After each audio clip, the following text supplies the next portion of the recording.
오늘 우리에게 하나님이 주신 말씀은 마태복음 5장 7절 말씀입니다. 마태복음 5장 7절 말씀입니다. 봉독하겠습니다. 긍휼히 여기는 자는 복이 있나니 그들이 긍휼히 여김을 받으실 것이미요. 아멘. 아멘. 오늘은 팔복 다섯 번째 시간이죠. 긍휼히 여기는 자의 복에 대해서 우리가 살펴보겠습니다. 이 다섯 번째 긍휼히 여기는 자의 복은 우리 앞에 우리 네 가지 복과 좀 다릅니다. 심령이 가난한 자의 복, 그리고 애통하는 자의 복이라고 하는 것은 하나님 앞에서 나의 위치, 나의 실체를 깨닫게 되면서 내 자신의 가난함과 내 자신의 추함에 대한 자기 발견의 어떤 복이라고 할 수 있겠죠. 우리가 자존감이 높다라고 할 때 이 자존감은 어떻게 형성되는가 하면 아주 어렸을 때는 이쁘다, 잘했다, 귀하다 이렇게 말해주면서 자존감이 올라갑니다. 그래서 안아주고 쓰다듬어주고 사랑해줌으로써 자존감이 올라가는 것이지만 우리가 성인이 되면 이런 유아기적인 어떤 관계에서 벗어나서 우리는 뭔가 다른 것들을 발견하게 되죠. 내 안에 있는 연약함, 내 안에 있는 이기심, 내가 가지고 있는 여러 가지 아름답지 못한 것들도 보게 돼요. 그래서 우리는 우리 자신에 대해서 내가 이와 같은데 누가 나를 사랑해 줄 수 있을까라고 하는 생각을 갖게 되죠. 그래서 그것이 우리 안에 있는 내면의 부끄러움이 되고, 그래서 그걸 애써 여러 가지 아름다운 것들로 포장하면서 나를 사랑해 주세요 이렇게 되지만 그것은 진정한 자존감은 아니에요. 진정한 자존감이란 그런 우리 안에 있는 우리 연약함, 내가 기뻐하지 못하는 그 많은 요소들조차도 하나님은 사랑해 주실 수 있다. 있는 모습 그대로 우리를 바라봐 주시고 그래도 괜찮아 라고 말해 주실 수 있는 분. 그리고 나의 그 모든 연약함을 나는 채울 수 없지만 나는 나의 가난함을 부하게 만들 수 없고 나는 나의 이기심과 연약함과 추함을 아름답게 만들 능력이 없으나 하나님은 그것을 아름답게 하실 수 있다는 거죠. 왜 제 목소리가 자꾸 바뀔까요? 네. 네. 그렇게 해주실 수 있다는 것이죠. 그래서 하나님의 그 크고 광활하신 사랑과 은혜 안에 내가 푹 잠기는 것이 사실 우리가 그리스도 안에 있는 높은 자존감입니다. 하나님의 사랑과 은혜는 너무나도 커서 마치 바다와도 같지요. 그러니까 바다와 같은 그 어마어마한 양의 물 안에 고래도 살고 물고기도 살고 또 아주 작은 미생물이나 또 뼈가 없이 그 물렁물렁한 연체동물까지도 그 크고 넓은 바다에서 자유롭게 수영하고 자기 아름다움을 뽐내면서 살아갑니다. 그런 것처럼 하나님은 모두를 다 품는 그런 은혜와 사랑을 가지고 있죠. 그래서 그 하나님의 사랑과 은혜 아래서 우리가 내 마음에 가졌던 내가 조금 더 멋지고 아름다운 사람이 돼서 사람들이 나를 사랑해 주었으면 하는 것이 그렇지 않아도 괜찮아. 하나님은 나를 다 알아주시고 사랑해 주시고 불쌍히 여겨 주시는 분이시니까 라고는 마음속에서 내가 마음을 턱 놓고 그 하나님의 그 풍성하신 사랑을 의지할 수 있는 것, 이것이 우리 그리스도인의 자존감입니다. 그러니까 우리의 자존감은 나로부터 나오는 것이 아니라 하나님과의 관계 안에서 형성된 자존감이라고 할 수가 있는 것이죠. 그 하나님의 그 신실하신 사랑은 바로 그리스도 예수의 십자가 은혜 아래서 우리에게 주어진 것이다. 이렇게 말할 수가 있겠습니다. 이렇게 하나님의 사랑과 은혜를 내가 알고 다른 사람을 바라보게 되면 이제 다른 사람이 전에 내가 느끼던 것과는 다르게 보입니다. 전에는 다른 사람이 나에게 하는 행동들이 나를 참 힘들게 한다고 생각을 했어요. 그래서 다른 사람의 말과 행동들을 평가하고 그들의 거친 말과 무례한 행동 이런 것들에 의해서 우리는 분노하고 용서치 않고 그것으로 인해서 마음속에 저 사람은 정말 같이 살 수 없는 사람이야 이렇게 생각하고 그렇게 되기도 하지요.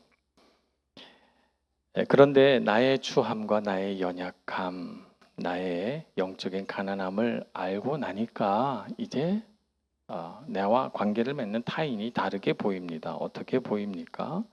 그 거친 말과 무례한 행동 이면에 있는 나와 똑같은 영적인 가난함, 황무함, 그들의 목마름이 보이기 시작합니다. 그래서 그들을 향해서 긍휼히 여기는 마음을 갖게 되는 것이죠. 얼마나 가난한가.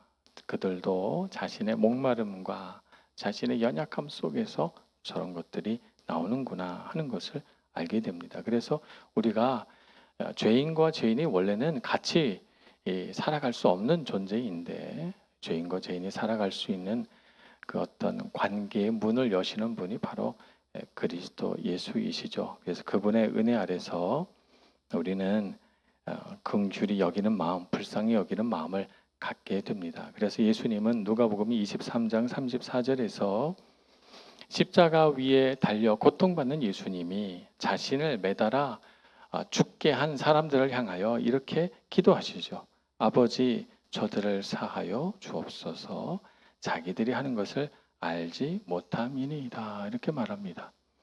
예수님은 자신을 십자가에 못 박아 죽인 사람들조차도 어떻게 보셨는가 하면 불쌍하게 보셨어요.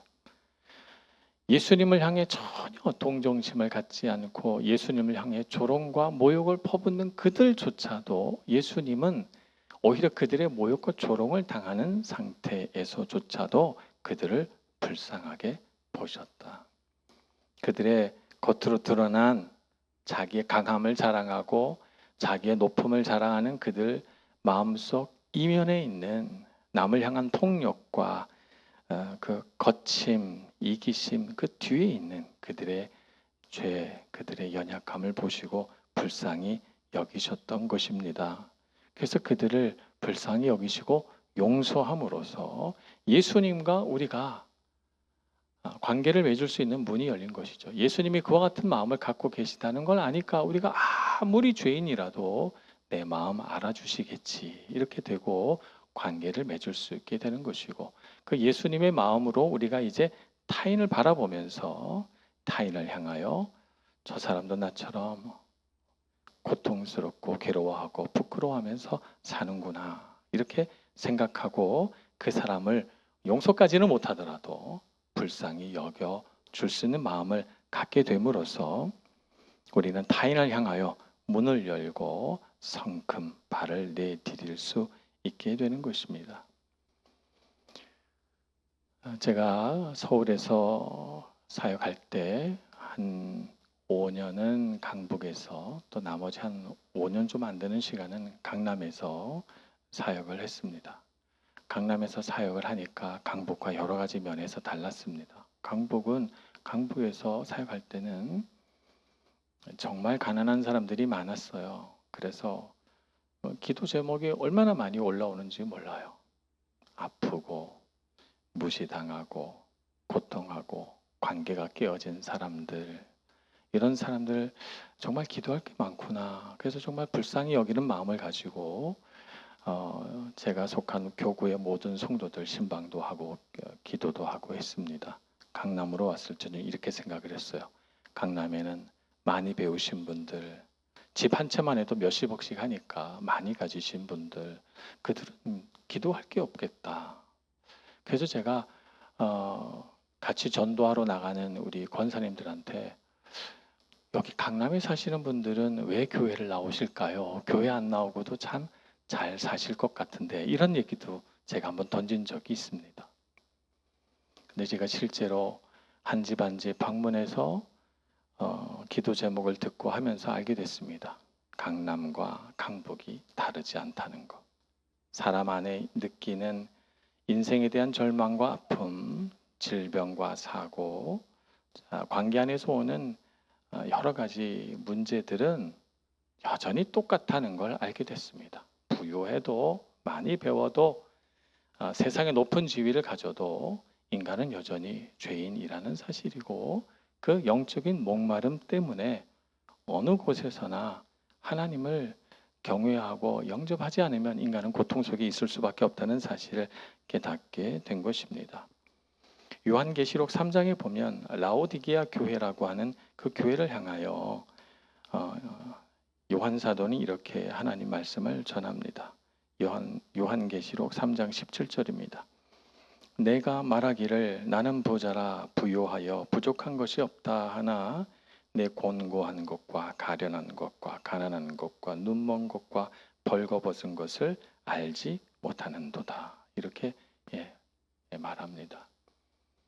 그래서 이 세상의 부요함이나 이 세상이 자랑할 만한 것들을 가지고 있다 하더라도 하나님 앞에서 우리의 가난함과 벌거벗은 이 부끄러운 것은 조금도 다름이 없다라고 하는 사실을 깨닫고 겉으로 보이는 모습이 아니라 그 내면에 나와 동일한 가난함을 보고 불쌍히 여겨줄 수 있는 그런 마음을 여러분들도 가지시길 축복합니다. 그것이 우리가 관계의 문을 열고 우리가 어떤 사람을 제외하지 않고 그 사람을 받아들이고 용납하고 관계를 맺을 수 있는 가능성을 주기 때문이죠.